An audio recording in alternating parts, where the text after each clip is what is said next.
কারো বিচার কিন্তু এখনো হয়নি।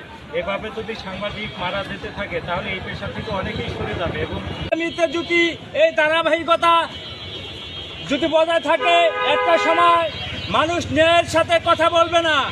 কায়েম ভাইকে তার গুরুত্বপূর্ণ বক্তব্য দেওয়ার জন্য প্রতিবাদ আয়োজন করেছি। গাজীপুরে যে সাংবাদিক আসাদুজ্জামান তুহিনকে নৃশংসভাবে হত্যা করলো, আসলে এটা কি মেসেজ দেয় যে সাংবাদিক যারা তারা কিন্তু সমাজের অন্যায় অপকর্মগুলো তুলে ধরে, চাঁদাবাজির বিরুদ্ধে যারা কথা বলে, এই অপরাধ যারা করে তারা কিন্তু চায় যারা এই অপরাধগুলো ধরে তাদেরকে নির্মূল করতে। তো আমরা একটাই দাবি করব, আগামীতে যেন আর কোনো একজন সংবাদকর্মী এভাবে হামলার শিকার না হয়, হত্যার শিকার না হয়, সেই সরকারের কাছে আমরা আবেদন করব এটা তাদের দ্রুত বাস্তবায়ন করতে হবে। জানেন, আজকে এই যে ঘটনাগুলো ঘটছে এর প্রধান কারণ হচ্ছে আমাদের মধ্যে অনৈক্য।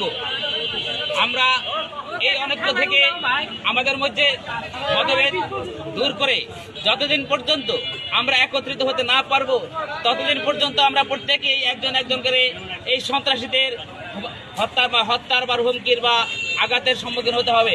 তাই আজকের এই মানববন্ধন থেকে শিবচর উপজেলা তথা সারা বাংলাদেশের সাংবাদিককে আমার উদাত্ত আহ্বান থাকবে, সকলের মধ্যে মত পার্থক্য দূর করে আমরা যেন একটি মঞ্চে, যাতে আমাদের সাংবাদিকদের স্বার্থে একটি মঞ্চে উঠতে পারি সেই আশাবাদ ব্যক্ত করছি। আরো বলছি, ভাইয়েরা আমার, আপনারা জানেন বিগত দিনে এই শিবচর উপজেলায় আমাদের দুই সাংবাদিক মীর ইমরান এবং গ্লোবাল টেলিভিশনের MA কায়ুম এই একটা সত্য ঘটনা উদ্ঘাটন করতে গিয়ে হামলার শিকার হয়েছে। আমরা তার তীব্র নিন্দা ও ঘৃণা জানাই এবং তার বিচার আমরা এখন থেকে আহ্বান করছি। আমরা আজকের এই মানববন্ধন পায় ইতিমধ্যে আমরা দেখে যাচ্ছি বিভিন্ন জায়গায় সাংবাদিকরা নির্যাতনের শিকার হচ্ছেন। আমরা সারা বাংলাদেশের আর একটি সাংবাদিক যদি নির্যাতনের শিকার হয় আমরা ঘরে বসে থাকবো না। আমরা সারা বাংলাদেশের এই সকল লোকজন, আমরা যত সাংবাদিক আছে, আমরাও তো কিছু সমাজের উপকার করে থাকি, আমরাও কিন্তু সমাজের অন্যায় দূরীকরণে কাজ করে থাকি। সরকারের অংশীদারিত্ব আমরাও সাংবাদিকরা রেখেছি আমাদের ভূমিকা। তো আমরা অনুরোধ করব যে সাংবাদিকদের কেউ গায়ে হাত দিয়ে কথা বলার চেষ্টা করবেন না।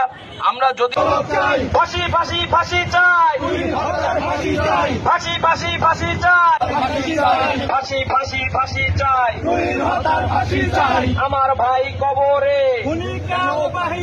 তাৎক্ষণিক সেই হত্যাকাণ্ডের প্রতিবাদ জানিয়েছি ইসলামী আন্দোলন বাংলাদেশের পক্ষ থেকে।